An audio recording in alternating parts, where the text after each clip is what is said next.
As I travel around, we talk about, those phrases, changing lives and saving lives, and then I'm always tagging it with it's personal, all in that scope of be the one. Well, as I do travel, this story, not just a story, but a real live account really stuck with me. And I was delivering more of a formal speech, dealing with the suicide issue.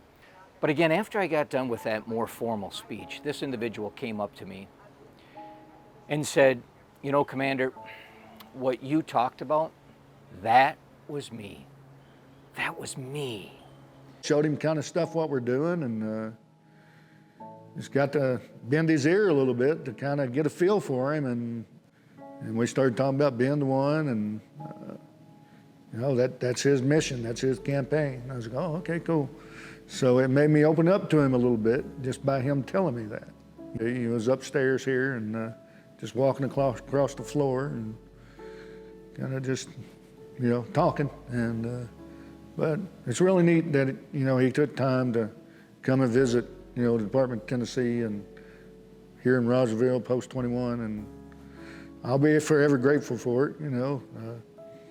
At the time, I was living in 2012, I was living in Fort Knox, Kentucky, in what they called the Wounded Warrior Battalion there.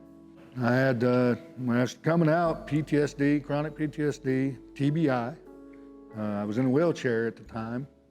I got wounded by IED, and it's tough. I was 30-year-old, didn't know what I was going to do in life. It was like, what am I going to do now? I didn't really expect my family to stick around, or me, myself. Well, when I was retiring, I was part of the old system coming out of the Army, so you had to wait 18 months for your pay to kick in, for your VA pay to kick in. But at that time, I was losing everything we owned, was behind on our house payment, car payments, all that stuff. And but when I first got out and looking at organizations for the veterans around that could possibly help me and my family, I walked into one organization and I didn't really walk. I rolled in there. I always say walk, but I rolled in there in the wheelchair and looking for help, as a veteran, because that's what we get told, to come and seek out these organizations. Well, that organization, when I walked in there, I won't tell her name, but the guy was playing rook and never looked up at me and just said, hey, my war wasn't your war. And that was it. No taking me to the office, no, let's see what we can do, no, nothing.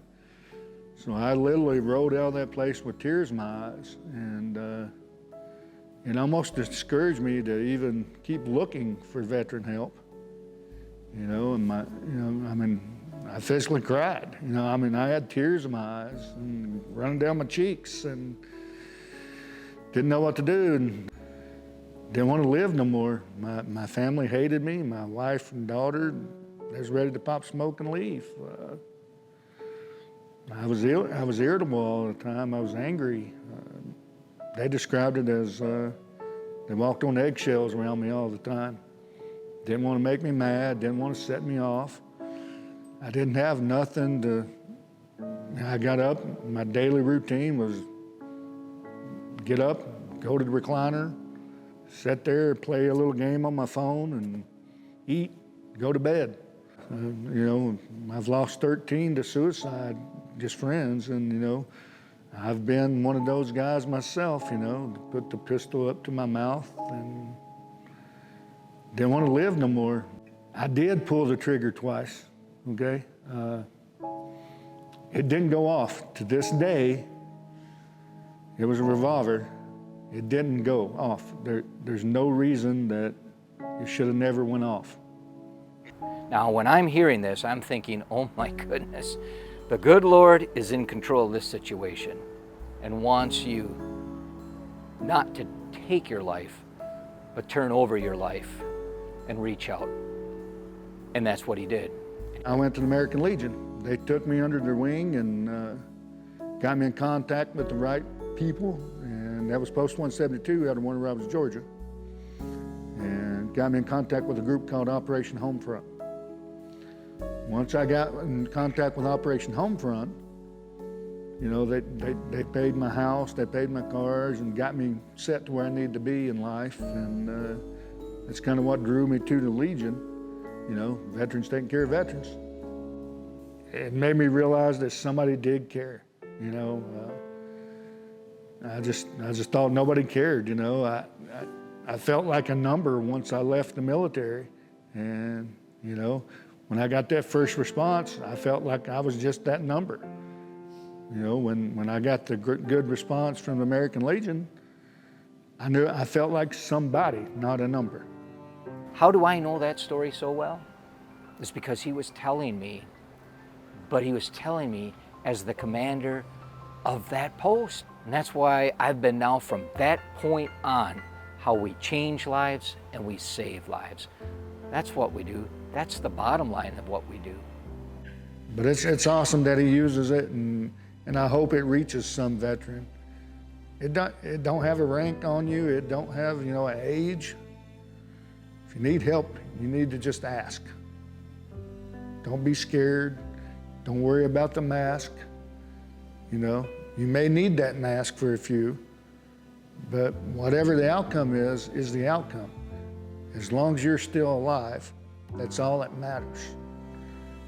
Because we can work with the rest of it. We can help you take that mask off, you know? So I think it's incredible he's sharing the story. So to every veteran out there, find your purpose, find your niche. It's there. We just got to figure it out.